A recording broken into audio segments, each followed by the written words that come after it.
Often referred to as the Father of Western Monasticism and the creator of the rule for monastic life, St. Benedict of Nursia's passion for developing the monastic order into a family unit helped transform the status quo of monastic life and developed a way of life still visible to this day. Stay tuned as we discuss the early life, his first introduction to monastic life, a failed first attempt at being abbot that left his followers trying to poison him, and finally, how all of this affected his creation of the rule and how he implemented it in his first Benedictine monastery.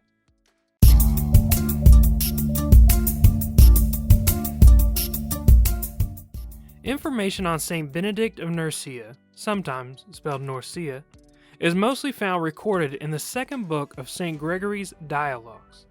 This recording is more of a sketch of his life rather than a true biography in the modern sense, and looks mostly at the miraculous incidents rather than a chronological retelling of his life. The information here can be treated as accurate, however, since Benedict's own disciples were the people who gave this information to Gregory. St. Benedict was born in 480 CE as the son of a noble in Nursia.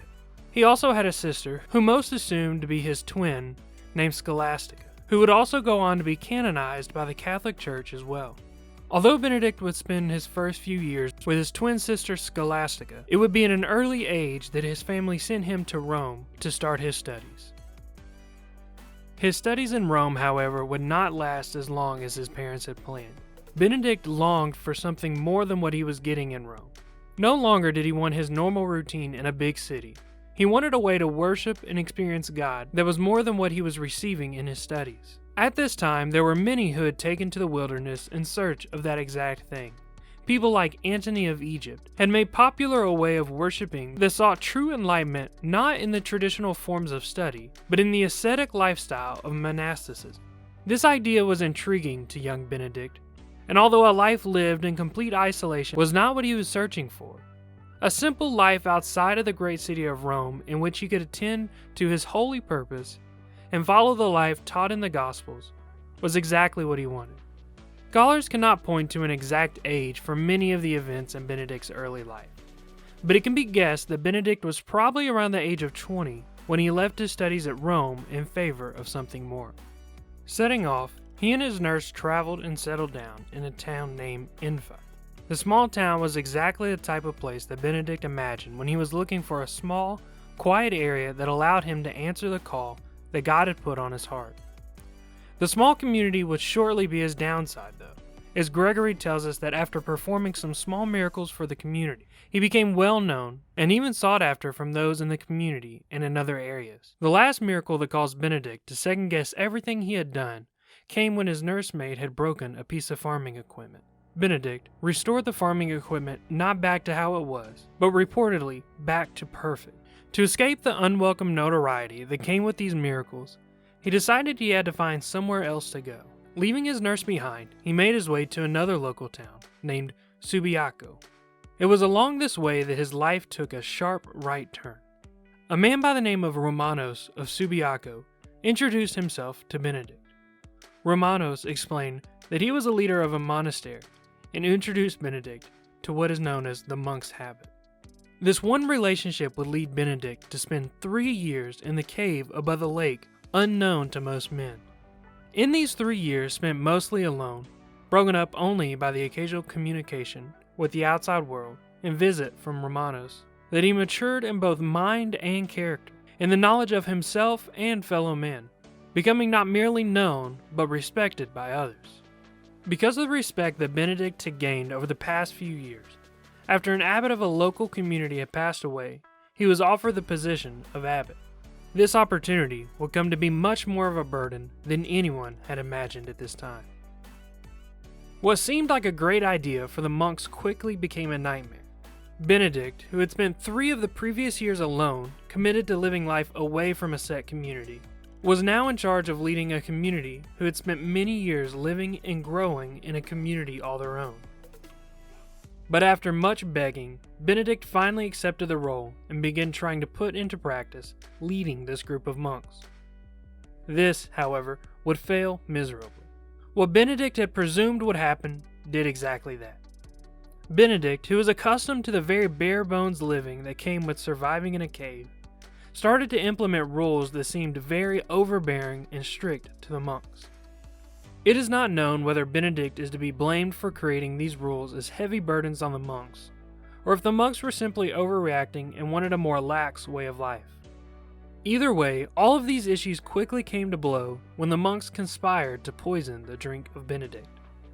After passing the poisoned cup to Benedict, everything fell apart, as when he blessed the cup, it shattered in his hand. Not wanting to start any more trouble or risk the end of his life again, he parted ways and returned back to his life in the cave. Yet even this did not take away his notoriety, as both his fame and miracles increased. Because of the increase, people were drawn to Benedict, and with caution, he created another community with those who had came to him for his teachings. This community consisted of 12 monasteries, with 12 monks at each, and with Benedict holding a general control over the groups as a whole. It would be in these troubling and challenging years that the great contribution from Benedict would be forged, trying to figure out the right balance between the outcast monastic life and the community of a monastery, led to the creation of what we now call the Rule of St. Benedict. It was at this time Benedict created what is known as the Rule. It is of importance to take a sidetrack away from his life and mention a few details about this writing. Not only is it the accumulation of everything Benedict had been going through, but it is also the turning point of which he lives the rest of his life. The Rule is comprised of 73 short chapters that speak on the spiritual and administrative side of having a successful community in a monastery. But it is important to note here that Benedict did not originally set out to create a clerical, authoritative outline for leaders. Rather, he sought to bring balance to all who sought the life. The most important emphasis in these rules is that all who seek to be a part of the community be part for the rest of their lives. In this way, the community would come to see each other not as distinct individuals, but as a family unit living together. What exactly did this look like, though? I want to highlight a few interesting parts of the rule, but I want to encourage you to follow some of the links in the description below to get a more complete understanding of the rule as a whole. Some of the interesting things to note include the day is to be broken up into 3 areas: 8 hours of sleep, 8 hours of prayer, and 8 hours of work. Work, however, was not just for slaves, but work was a universal lot of all man. That work, however, was to meet whatever need is there for the community inside and outside of the church. The superior in charge was to be elected by the group and become the absolute leader of the community. Religious life is essentially social, and only a small percentage have enough self-discipline to live as a true hermit. And the final thing I want to note is that private ownership is strictly forbidden, but they are to be provided with whatever is necessary and simple for the situation. The rule is meant for every class of mind and every degree of learning. It is not framed only for the educated and for souls advanced in perfection, but is centered on having some degree of goodness and a beginning of holiness. It is important to note that although the rule is linked with Benedict, it is clear that he used writings of such people like the Desert Fathers, St. Augustine, and St. John Cassian.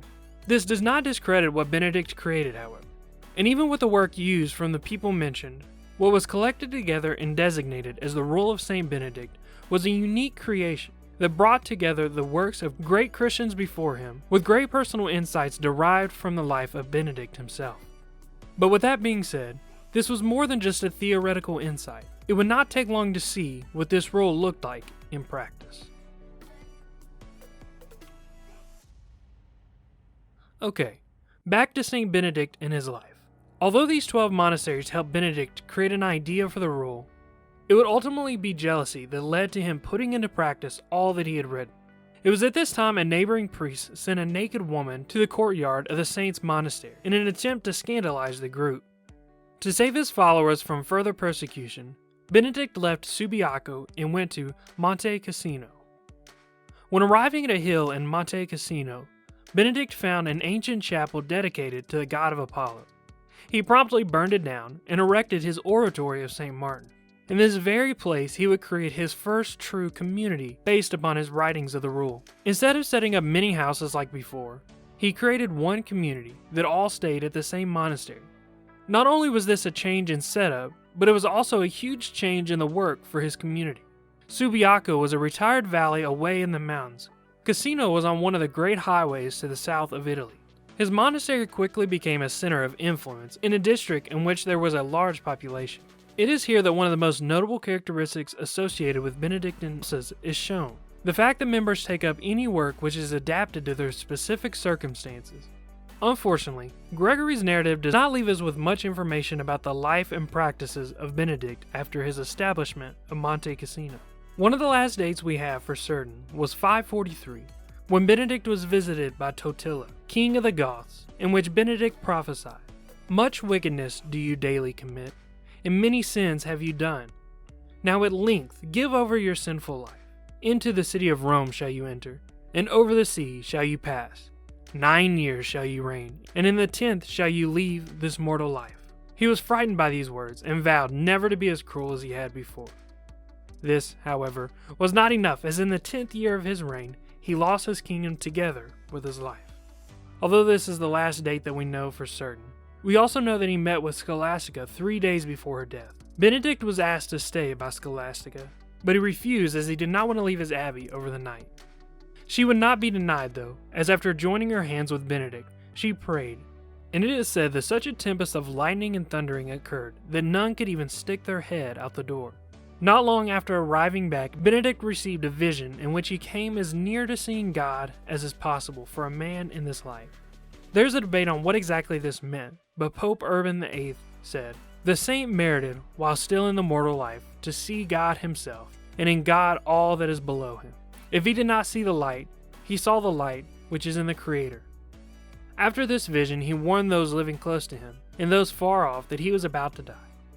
6 days later, after receiving the body and blood of Christ, and having his weak body held up between the hands of his disciples, he stood with his own hands lifted up to heaven. And as he was in that manner praying, he gave his spirit up to heaven. After this, he was buried in the same grave as his sister. Although the mortal life of Saint Benedict ended that day, the legacy he left has lived on for over 1,500 years. And the role of Saint Benedict was the leading resource in the growth of Western monasticism. Creation of the order of Saint Benedict, and also the women's branch founded by his sister Scholastica, has impacted the growth and understanding of Christianity over the last 15 centuries. During the first 5 centuries following the death of Benedict, the monasteries multiplied both in size and in wealth. It is said that they were even the chief repositories of learning and literature in Western Europe for some time. From then till now, the movement would rise and fall in popularity over the centuries. But the role and legacy of Saint Benedict live on today, and can help us better understand the rise of Western monasticism and the importance of bringing community together with order. If you liked that video about Saint Benedict of Nursia, please feel free to give us a like below and hit the subscribe button for weekly videos every Saturday. For more information and for further research, hit the drop down button below our video to see the description with all of our resources listed. With that being said, thanks, and we look forward to seeing you in the next video.